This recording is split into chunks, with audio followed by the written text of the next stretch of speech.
વચનામૃતમાં આવે છે કે રાગના વિકલ્પથી ખંડિત થતો હતો તે જીવ સ્વરૂપનો નિર્ણય કરીને અંદર સ્વરૂપમાં ઠર્યો, ત્યાં જે ખંડ થતો હતો તે અટકી ગયો અને એકલો આત્મા અનંત ગુણોથી ભરપૂર આનંદ સ્વરૂપ રહી ગયો. તો માટે ખંડ થતો હતો તે અટકી ગયો એનો શું? રાગના વિકલ્પમાં હતો ત્યાં સુધી ખંડ થતો, ઉપયોગમાં એક પછી એક ફેરા કરતો હતો. એટલે ક્ષયોક્ષમ જ્ઞાન રાગ સાથે જોડાયેલું બરાબર, એટલે ઉપયોગમાં ખંડ થતો હતો.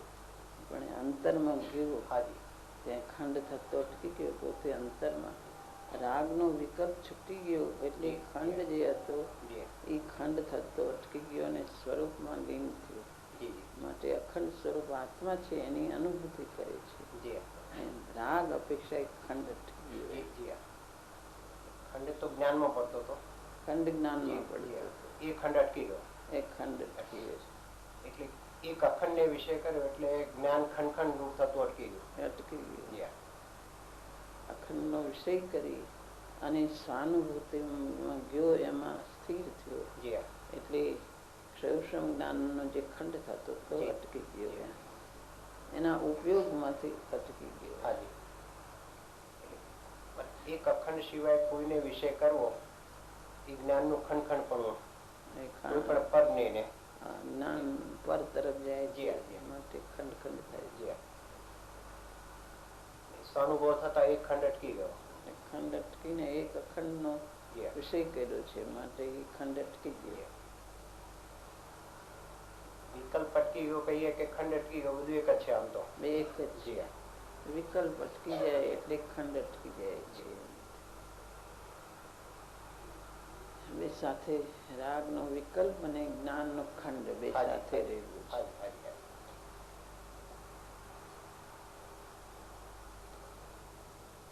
જ્યાં સુધી વિકલ્પ હોય છે ત્યાં સુધી જ્ઞાન પણ ખંડ ખંડ ખંડ થાય છે.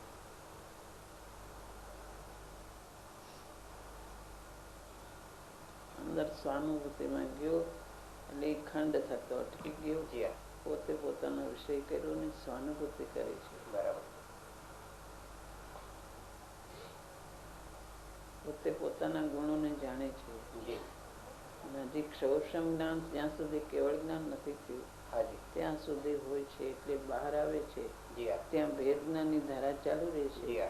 પણ ક્ષયોક્ષમ જ્ઞાન છે એટલે રાગની સાથે જ્ઞાન પણ ઉપયોગ પણ ફેરા કરે છે. બરાબર, માટે પાછું બહાર આવે છે ત્યારે ઉપયોગ ખંડ ખંડ થાય છે. પણ એને આશ્રય એક અખંડ નો છે. બહાર આવે તો આશ્રય તો એક અખંડ નો છે. કેવળ જ્ઞાન થાય, પૂર્ણ જ્ઞાન થાય ત્યારે એ ખંડ પછી એકદમ મૂળમાંથી ક્ષયોક્ષમ જ્ઞાન પ્રત્યેને ક્ષાય જ્ઞાન થઈ જાય. પછી 12માં આવતા જે ખંડ થતો તો એ ખંડ થતો ખંડ થઈ અટકી ગયો બધું પૂર્ણ રૂપે. આ તો સ્વાનુભૂતિની અપેક્ષા અટકી ગયો છે. સ્વાનુભૂતિ વખતે અટકી ગયો છે અને બહાર આવે તોય આત્માનો આશ્રય લીધો માટે એ ખંડ અમુક દર્શન અપેક્ષાએ અટકી ગયો.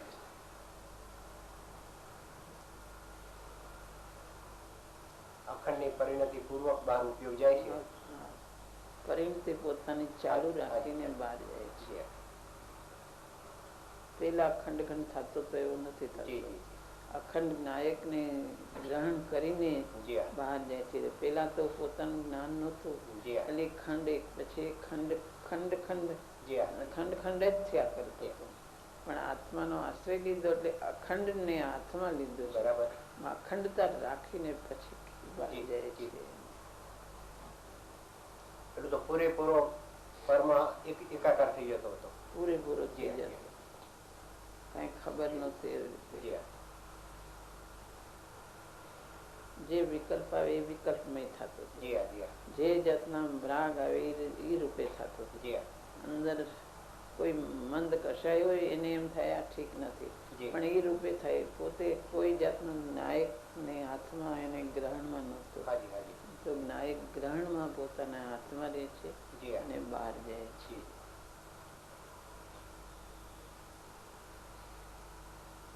આમ જોઈએ તો મોટો ફેર પડી ગયો. મોટો ફેર પડી ગયો. એની દિશા આખી બદલાઈ ગઈ છે.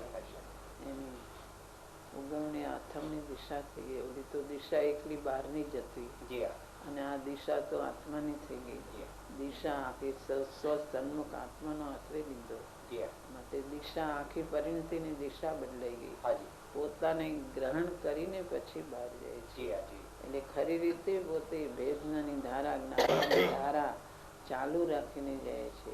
એટલે અખંડ મુખ્ય હોય છે ને ખંડ ગૌણ થાય છે.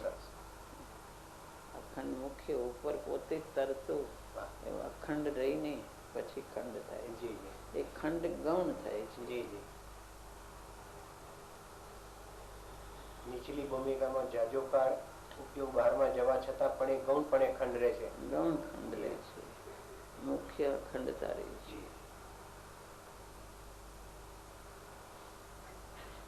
અસ્થિરતાને ગૌણ કહેવામાં આવે છે. વેદનાની ધારા મુખ્ય રીતે